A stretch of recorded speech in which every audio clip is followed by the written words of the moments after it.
At Runnymede, at Runnymede, what say the reeds at Runnymede? The lissom reeds that give and take, that bend so far but never break, they keep the sleepy Thames awake with tales of John at Runnymede.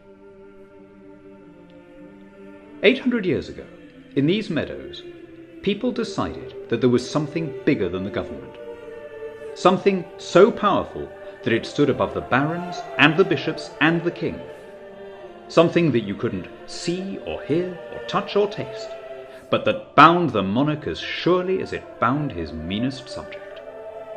That something was the law.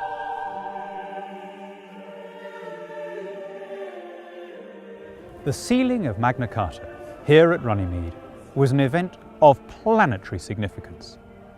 Lord Denning, the most celebrated jurist of the 20th century, called it the greatest constitutional document of all time, the foundation of the freedom of the individual against the arbitrary authority of the despot. The Charter contained the germs, the seeds, of the liberties we now take for granted: jury trials, regular elections, free speech, equality before the law, habeas corpus. These were not universal ideals. They were overwhelmingly developed in the language which I'm now talking, and they had their birth here, along this riverbank. The site where Magna Carta was sealed went unmarked until 1957, when a memorial stone was finally raised by the American Bar Association. It remains the only monument on the spot where constitutional government was born. To mark the 800th anniversary, a new memorial will be raised on the banks of the Thames at Runnymede.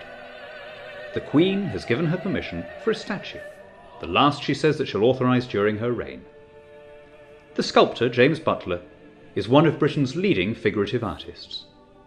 His statue will show the Queen in her garter robes, mounted on a large octagonal plinth, surrounded by box and yew, and linked by flagstones to a landing stage on the river. Not a penny will come from the government. We're relying on people's generosity.